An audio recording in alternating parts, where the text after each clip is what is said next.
Itu maka anak-anak kita, silakan dia belajar kemanapun, nanti dia akan menemukan kebenaran, dia akan sampaikan, semua akan menerima Islam kerana ilmu, kerana akhlak. Inna fi khalqis samawati, penciptaan langit, wal ardi, penciptaan bumi, wa ikhtilafil laili wan nahar, perputaran siang dan malam, la ayat, itu semua ayat-ayat.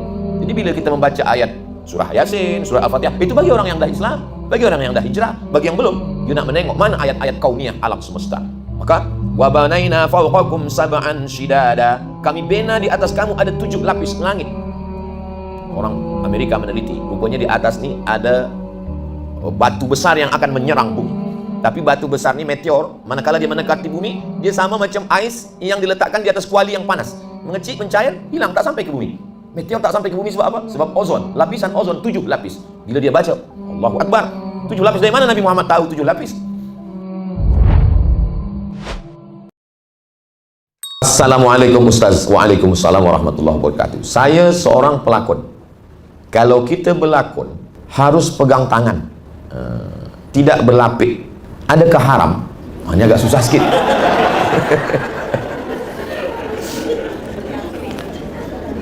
Jadi saya berpegang kepada pendapat tidak menyentuh tangan perempuan yang tak mahram. Jadi saya sampai hari ini bila jumpa jamaah, sebelum dia ulurkan tangan, sebab bila dia ada ulur, nanti dia malu di hadapan orang banyak. Tengok dulu, sebelum ulur, kita gini dulu. Sebelum dia ulur, saya dah gini dulu. Ini yang begini ni tak ada di Maghribi. Ada kawan saya orang Maghribi, kemudian ada seorang perempuan. Bila dah dekat, dia terus katakan, haram. Saya tengok wajah perempuan tu macam malu. Saya rasa-rasa nak gantikan dia, kerana dia kasihan. Tapi bila kita orang Melayu, kita dah ada cara. Belum dia angkat tangan, kita dah gini dulu. Kalau saya, bukan setakat bersalaman, berfoto pun saya tak nak. Ambil gambar tak nak. Selama di Malaysia, jangan tersinggung, jangan sakit hati. Bila ada perempuan, mesti ada lelaki kanan, kiri. Sebab apa? Sebab ada perempuan, ambil gambar, nanti orang crop. Lepas tu keluar berita, Ustaz Samad berbini 3, 4. Alhamdulillah. Jadi fitnah. Tapi ini kan lakon Ustaz. Ini kan setakat dilakon saja. Lepas ini kan tidak. Kalau boleh, hindar-hindarkanlah, jauh-jauhkanlah. Kita khawatir, bila kita mati, diazab tangan kita dengan paku dari neraka. Bila kita tanya, malaikat, ini kenapa begini? Kata malaikat, ini lakon je.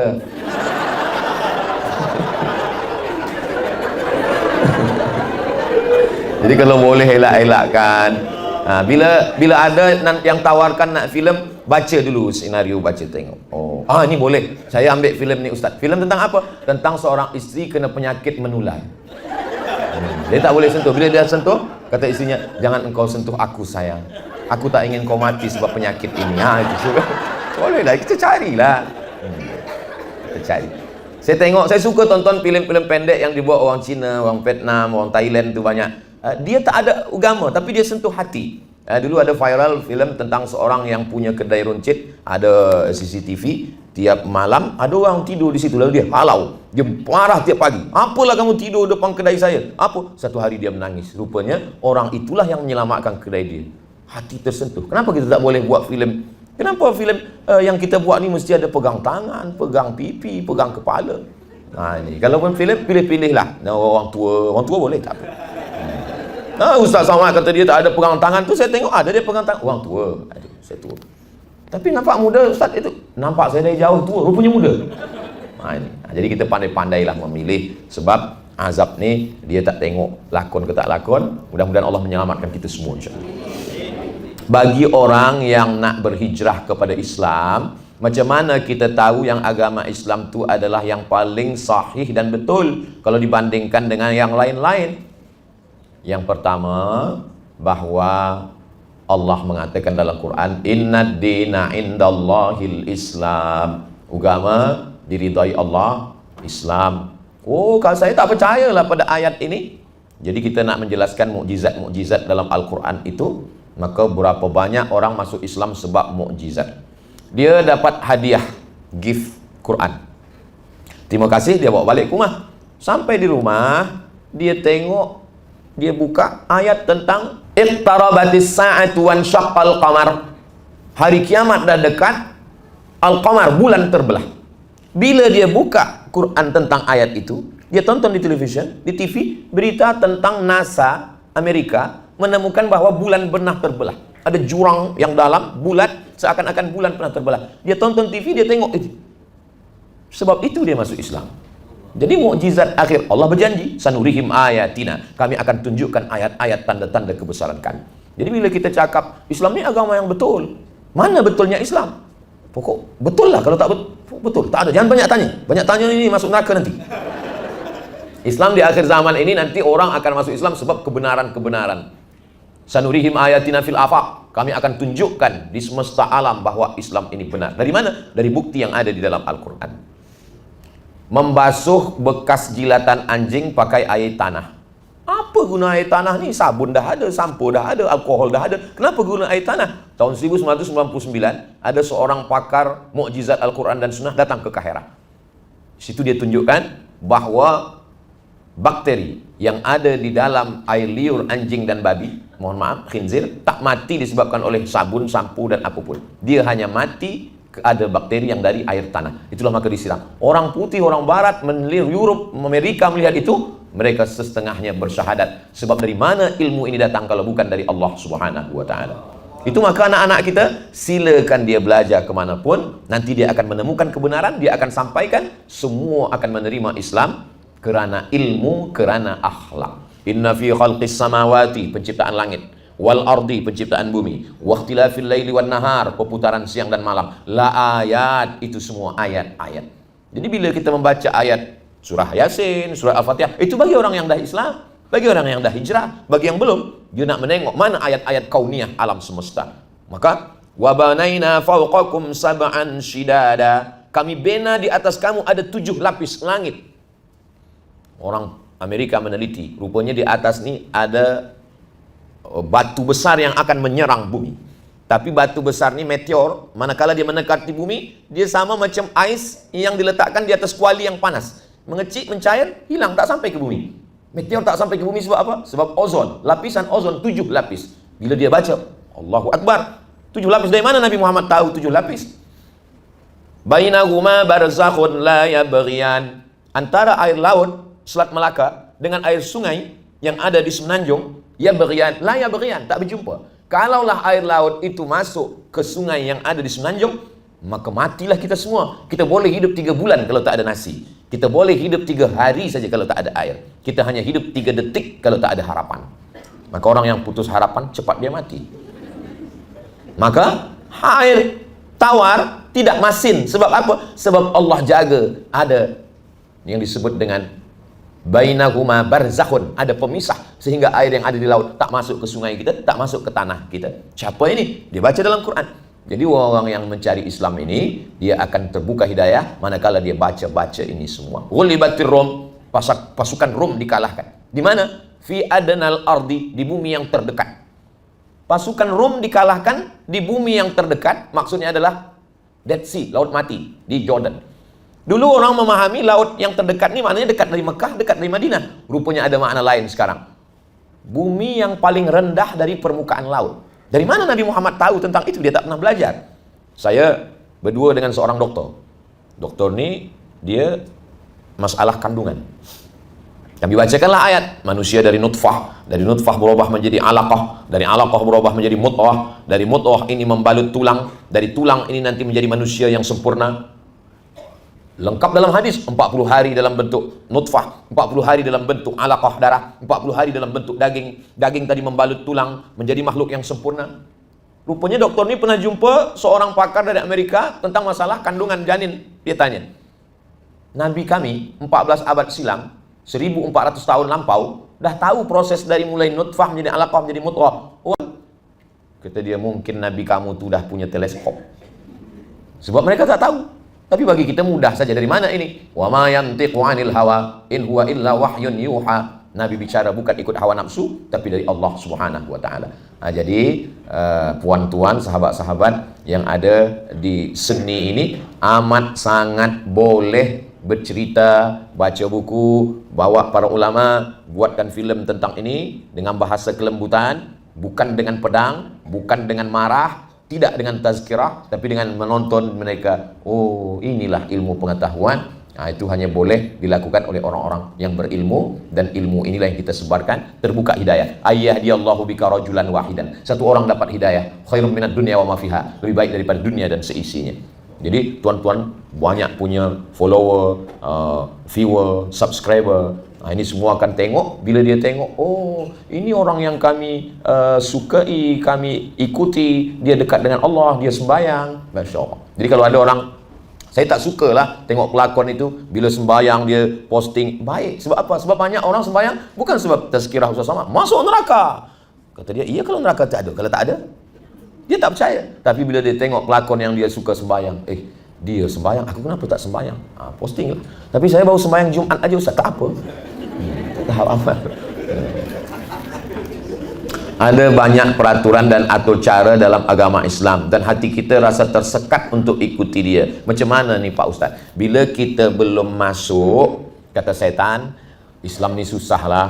Dia mesti mandi, mesti wudu, mesti tayamum, ada pula sembahyang subuh, zuhur, asar, maghrib, isya. Setan memang macam itu. Bila kita dah sembahyang, setan akan risaukan pikiran kita dalam sembahyang itu. Bila kita dah selesai sembahyang, dia akan tak pernah berhenti. Ini memang kerja setan. Setan belum pencen lagi. Jadi memang la atiyannahu min baini aydihim, aku akan datang dari depan, wa min khalfihim, dari belakang, wa an aymanihim, dari kanan, wa an syama'ilihim, dari kiri, alladzi waswisu fi sudurin nas, waswisu, berbisik-bisik. Ini memang dah kerja setan. Kita lawanlah itu. Semua aturan yang ada dalam Islam ini, itu semuanya untuk kita, bukan untuk Allah Subhanahu wa taala.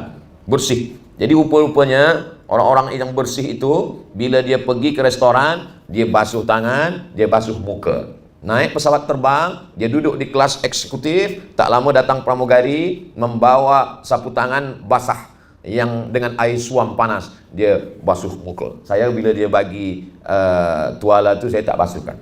Saya tak ke muka saya. Terbayang saya, ini dah ke muka berapa orang.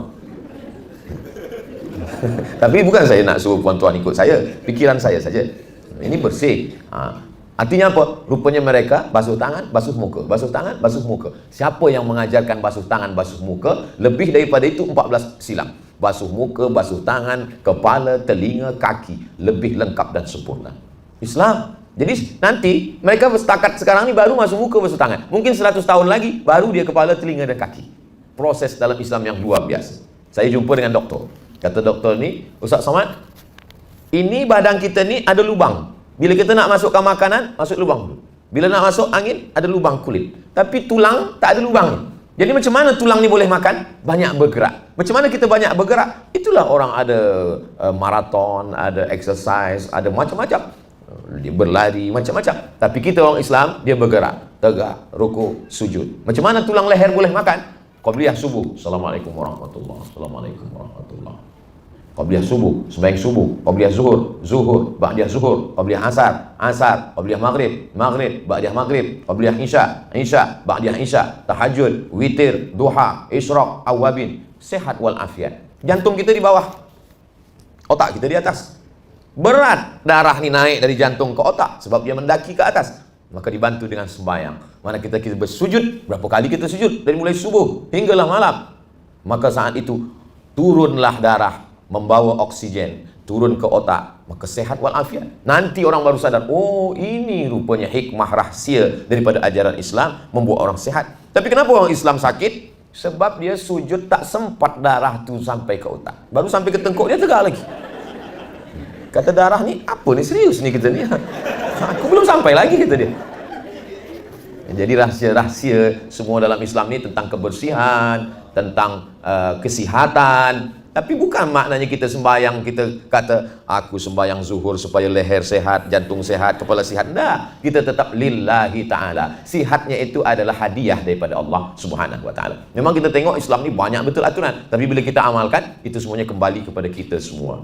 Islam agama yang amat sangat detail, sampai yang kecil-kecil dia uruskan semuanya. Itu semua untuk kebaikan manusia, sebab ini datang daripada Allah Subhanahu wa taala. Yasin wal Qur'anil Hakim innaka laminal mursalin ala siratim mustaqim tanzilal azizir rahim, dari Allah Subhanahu wa taala. Saya mengenali seseorang yang sangat kuat ibadahnya, bersedekah, hadir ke majlis ilmu, tapi kata-katanya selalu menyakiti orang sekelilingnya, pemarah, dan tiada akhlak yang sepatutnya bagi seorang muslim. Boleh jelaskan Ustaz kaitannya dengan hablum minallah hablum minannas? Ada seorang pensyarah, sahabat saya, dia puasa Isnin Khamis tapi pemarah. Jadi kawan dia tanya ke saya, Ustaz Somad, ya, kenapa kawan kita tu puasa Isnin Khamis tapi dia pemarah? Kata saya, marah dia tu dah berkurang sebab dia dah puasa Isnin Khamis. Bila dia tak puasa Isnin Khamis, lebih daripada itu lagi. Oh, Ustaz Somad ni membela dia lah. Maknanya adalah mungkin dia dalam proses. Tapi ada makna lain, jangan berhenti di situ. Yang jadi masalah ini adalah bila kita rasa kita dah sampai di last station. Jangan. Saya tak pernah merasa saya dah sampai. Belum. Kita selalu merasa kita dalam proses menuju kesempurnaan. Tak boleh. Belajar memang BA, Master, PhD, Profesor. Tapi dalam Islam belajar minal mahdi ilal lahdi. Saya tetap sampai hari ini, saya tetap membaca, saya tetap belajar. Banyak yang kita tahu, lebih banyak lagi yang kita tak tahu. Macam berjalan tepi pantai. Bila kita jalan tepi pantai, pertama air itu menenggelamkan hingga ke lutut kita. Lepas itu dia tenggelam sampai ke pinggang kita. Lama-lama tenggelam sampai ke leher kita. Lama-lama kita tenggelam, tapi lautan masih banyak. Begitulah kita belajar Islam ini.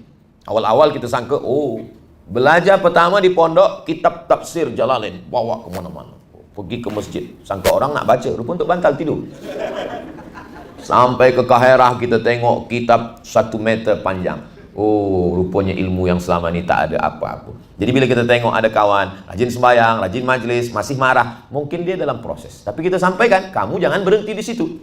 Bahwa terus orang yang baik, kata Nabi SAW, adalah akmalul mu'minina imanan. Orang yang paling sempurna imannya siapa ya Rasulullah? Ahsanuhum khuluqan. Orang yang paling baik akhlaknya. La yadkhulul jannah, tak masuk surga. Man kana fi qalbihi, siapa yang dalam hatinya mithqala habatin min khardalin min kibrin, ada sombong sebesar biji sawi. Suatu nanti masa kita akan dihadapkan pada Allah Subhanahu wa taala. Ya'ti yaumul qiyamati bi salatin, ada orang yang menghadap Allah sembahyangnya banyak. Wa siyamin, puasanya banyak. Wa zakatin, zakatnya banyak. Wa hajjin, haji umrahnya banyak. Qad syatama haza, lidahnya kasar, mencaci maki, sumpah serapah, hamun fulan. Semua mereka akan datang menuntut kepada dia. Itulah maka saya bila tazkirah selalu saya sampaikan, demikianlah tazkirah ini saya sampaikan. Bila ada kata-kata yang tak berkenan di hati, sudikah puan-tuan memaafkan saya? Semua cakap sudi, selesailah saya. Daripada saya cari di padang mahsyar, susah kita nak mencari. Di padang lumut aja susah, pergi padang mahsyar. Semua kita akan berkumpul. Semua umat manusia ini berkumpul. Dari mula Nabi Adam hingga Adam Smith. Semua akan menghadap Allah Subhanahu wa taala. Sekecil apapun akan dihisap di hadapan Allah Subhanahu wa taala.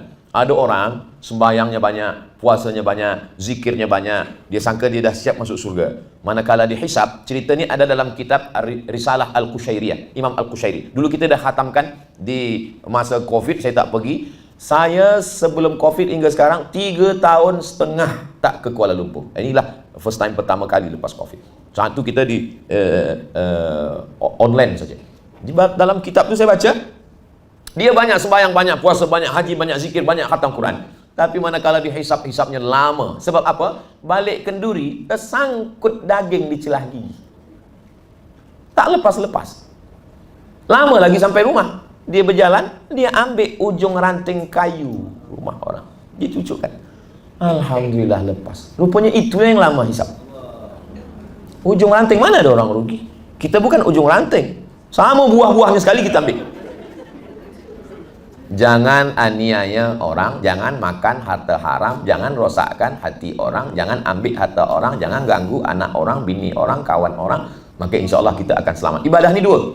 Ibadah ni dua. Satu action, satu off. Sembayang, action. Tegak, rukuk, sujud. Haji. Tapi ada yang tak ada action sama sekali. Off. Apa dia? Menahan diri. Tak makan harta orang, tak ganggu orang, tak rosakkan orang. Jadi banyak orang menganggap yang namanya ibadah itu adalah puasa, zikir, baca Quran. Ada ibadah yang lebih hebat. Diam, tak mengganggu orang, tak rosakkan hati orang, tak cakap kasar. Tapi jangan lepas tazkirah ni, esok tak ada lagi. Sebab tazkirah Ustaz Somad, laki saya tak sembahyang sunat lagi. Bila ditanya, kenapa tak sembahyang? Cukup diam saja. Tak, maknanya kita tetap sembahyang sunat, kita tetap zikir, baca Quran, tapi jangan sampai rosakkan hati orang, kacaukan pikiran orang, sakiti hati orang. La yadkhulul jannata nammamun, tak masuk surga orang yang suka mengadu domba. Ngadu domba, cakap ini bawa kemari, cakap ini bawa kemari, menengok orang berkelahi kita senang. Dulu orang bila nak melaga orang, dia datang ke rumah orang. Datang ke rumah ini, datang ke rumah ini. Sekarang tak. Dia cukup tulis di grup WhatsApp. Dia cukup kirimkan voicemail. Dia cukup fitnah sana, buat sindir sana, sindir sini, tulis di FB, tulis Instagram. Ustaz Somad olok-olok Instagram, FB. Dia pun ada Instagram? Ada. Yang belum follow lah. Hablum minallah mesti baik, hablum minan nas juga baik. Ada orang yang sembahyang pagi, petang, siang, malam tapi tak tahu dengan jiran. Apa kata Nabi SAW? Laisa bil mu'min. Dia bukan orang beriman. Siapa itu? Yabitu syab'anan, tidur kenyang, wajaruhu ila jambihi ja'i'un. Jiran tak makan, dia tak mau tahu. Maka kita mendengar bagaimana dia. Oh, ini ada orang tak makan. Ini ada kepedulian kita menengok orang lain. Soalan untuk Ustaz Somad, bagaimana cara untuk kita selamatkan diri dari fitnah akhir zaman? Ada 3 tempat kita. Yang pertama, tempat tinggal. Yang kedua, tempat bekerja. Yang ketiga, tempat yang tidak di alam nyata. Tempat tinggal, alam nyata. Tempat bekerja, alam nyata. Yang tak nyata ni, alam ghaib. Mana itu? Sosial media. Dia tak nyata. Maka 3 alam ni mesti kita kawan-kawan baik. Di tempat tinggal kita, alhamdulillah Ustaz Somad, tempat tinggal kami ni dekat surau, baik, dekat masjid. Saya kereta-kereta ni mahal Ustaz, tapi saya tak pakai. Saya ada motosikal kecil, nak pakai sembahyang ke masjid. Ni tempat tinggal. Yang kedua, tempat kerja. Alhamdulillah tempat kerja saya pun orang baik. Di office saya, bila ada sembahyang, tanya, awak ada sembahyang? Ayo kita sembahyang dulu. Jom kita pergi. Ni alhamdulillah. Yang ketiga adalah tempat kita. Siapa kawan-kawan kita di Facebook, siapa kawan kita di Instagram, siapa yang ada di grup-grup WhatsApp. Maka kalau ini selamat, maka fitnah akhir zaman kita selamat. Kalau kita ada kawan yang menasihati kita, dia tegah kita dari perbuatan yang tak baik, pegang dia sampai mati, jangan lepaskan. Sebab apa? Sebab susah nak dapat kawan lagi macam ini. Kita tak, sekarang ni, kalau zaman dulu mesti datang ke masjid dengan tazkirah. Hari ni kita boleh ulang-ulang tazkirah, kita boleh cut video panjang, boleh kita tonton, boleh kita dengar. Maka insya Allah di zaman moden akhir zaman ini, jalan ke surga mudah. Tapi jangan lupa, ke neraka lebih mudah. Maka kita kena berhati-hati. Cara terbaik untuk ibu bapa mendidik anak-anak di zaman sekarang yang penuh dengan cabaran, memilih guru yang baik. Guru yang pertama adalah ibunya. Tapi kami ini bukan dalam proses memilih lagi, Ustaz. Kami dah dapat, jagalah yang ada tu. Jaga dia baik-baik. Lepas itu dia didik anak dengan baik. Dia bacakan solawat, dia bacakan sembahyang, dia ajak sembahyang. Lepas itu kita bagi contoh. Anak-anak ni tak boleh kita suruh saja baca Quran, baru sembahyang. Dia baca Quran. Ayah tak sembahyang. Ayah dah tua dah. Jadi dia nak tengok contoh. Dia nak tengok macam mana kita sembahyang, macam mana baca ayat, macam mana ambil sembahyang. Siapa yang masih ingat bila last kali bagi tahu anak begini cara berwuduk, air mesti sampai siku. Macam mana masukkan jari ke lubang telinga, ini bagian dalam, ini yang daun telinga. Macam mana celah-celahkan kelingking masuk ke kaki supaya basah. Macam mana bunyi ra, macam mana bunyi ha, macam mana qalqalah, macam mana idgham, macam mana dha, macam mana jim. Kita mengajar. Baru selepas tu kita bagikan ke guru mengaji. Saya tak pandai betul, ini guru mengaji, masukkan tadika Islamik dekat rumah atau di pondok tahfiz Quran. Selepas itu bila dia dah besar, nak masuk ke universiti, terbanglah sejauh mata memandang. Di hari petang dia akan pulang, dia dah tahu ke mana tempat dia. Bila kita dah didik dia, lepas tu kita lepas tanggungjawab di hadapan Allah. Mudah-mudahan semua anak-anak kita baik-baik, soleh-solehah semua. Kullukum ra'in, setiap kamu adalah pemimpin. Wa kullukum mas'ulun ar ra'iyati, setiap ayah akan ditanya di hadapan Allah. Itu maka ayat untuk lelaki. Ya ayyuhalladzina amanu, hai lelaki, hai suami, qu anfusakum, jaga dirimu, wa ahlikum, istrimu, nara, dari api neraka. Jadi dari lelaki ini memang dia warisan 2 kali bagian perempuan. Bukan berarti Islam ini tak adil, tapi dia ada tanggungjawab. Lelaki yang membagi nafkah, lelaki yang membagi nasihat. 5 hak perempuan terhadap lelaki: makan, pakaian, tempat tinggal, pendidikan, perhatian. Wajib bagi lelaki. Maka karena berat ini, banyak lelaki sekarang dia tak siap nak jadi lelaki. Bila ditanya, kamu lelaki apa perempuan? Sebenarnya saya ini perempuan tapi masuk dalam badan lelaki. Kita mesti lelaki. Ini memang sudah dipilihkan Allah Subhanahu wa ta'ala. Apa tindakan pertama untuk perbaiki akhlak? Guru yang terbaik adalah kawan. Itu kata Imam Ibnu Maskayun. Nama kitabnya Tahzibul Akhlak, menghaluskan akhlak. Jadi yang paling tahu itu adalah kawan. Jadi saya mesti tanya ke kawan saya, apa yang kurang? Kawan, orang yang dekat dengan kita. Ibu kita, dulu masa almarhumah mak masih ada, saya bawa pergi tazkirah. Lepas tazkirah saya tanya, macam mana tazkirah tadi mak? Aku dengar kau macam orang mengamuk. Tak boleh ke kau turunkan suara kau sikit? Lepas tu saya turunkan sikit. Jamaah semua, mari kita bertakwa. Pergi tazkirah lagi masjid, saya tanya, macam mana tadi mak? Kau bercakap macam dikejar anjing. Cepat betul. Apa tak bercakap pelan, macam orang bercerita. Macam mana tadi? Jadi orang yang bersama dengan kita. Selepas mak meninggal, isteri tanya, macam mana tadi? Mata menengok perempuan aja lah, macam tak ada lelaki. Itu maka dari tadi saya tengok lelaki. Jadi ada orang. Bukan berarti kita dah ustaz, kita dah profesor, kita lah yang segalanya tahu. Dah. Saya tak tahu kepiah saya ni apakah lurus atau miring. Mana tahu? Siapa bagi tahu? Ada orang bagi tahu. Dia tunjuk-tunjuk. Bagi kita luruskan.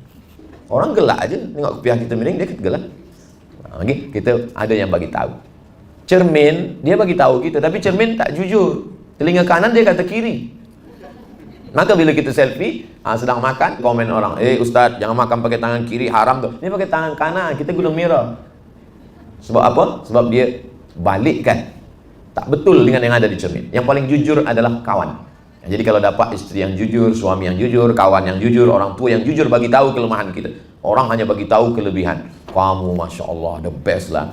Padahal dia sebenarnya nak jatuhkan kita. Pujian menjatuhkan kita.